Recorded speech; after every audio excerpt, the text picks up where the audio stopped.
Olá, gente! Nossa aula de hoje trata do tema migrações. Migração, que é um tema que se enquadra dentro da geografia da população. Assunto esse que também aparece com grande frequência nas provas do vestibular. Hoje a gente vai tentar descomplicar aí as principais questões relacionadas às migrações, principalmente no Brasil, mas vamos também relembrar algumas questões referentes aos processos migratórios a nível internacional.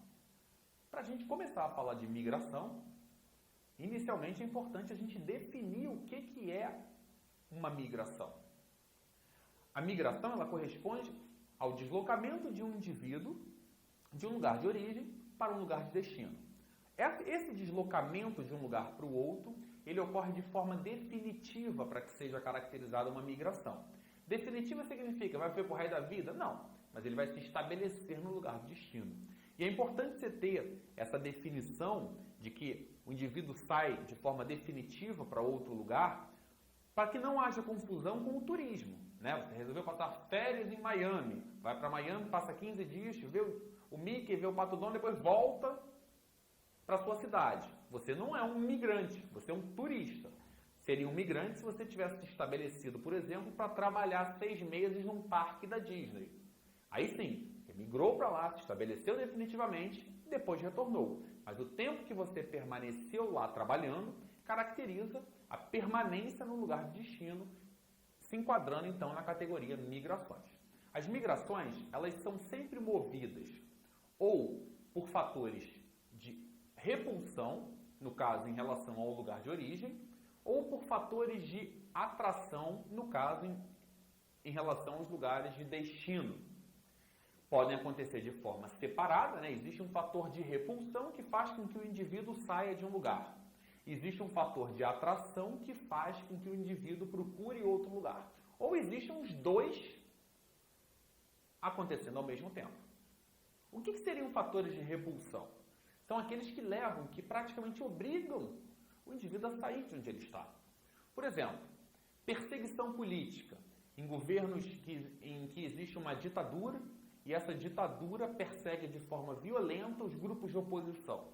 Aqui no Brasil, por exemplo, muitos músicos durante a época da ditadura foram obrigados a buscar asilo político em outros países, uma vez que aqui no país, a maneira como fizeram suas músicas, como protestaram contra o regime, levaram a uma reação por parte do regime. Né? Você tem aí na China, por exemplo, casos de ativistas chineses que são obrigados a sair do país para não serem presos, indo para outros lugares, fugindo dessa perseguição. Outro fator de repulsão pode ser ainda um contexto econômico.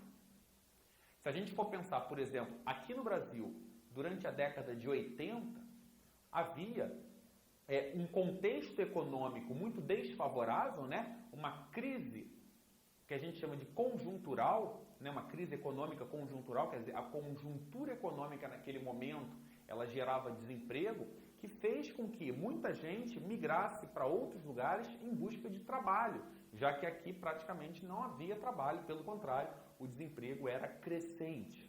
A gente pode falar ainda dos chamados refugiados naturais, aqueles homens, aqueles que fogem de catástrofes naturais, né? Aqueles que saem, por exemplo, de lugares onde a seca muito forte afeta a condição de sobrevivência do indivíduo. Então, os fatores de repulsão, eles vão estar relacionados essencialmente a questões econômicas, a questões políticas, a questões sociais ou a questões naturais que vão levar o indivíduo quase que forçadamente a sair do seu local de origem.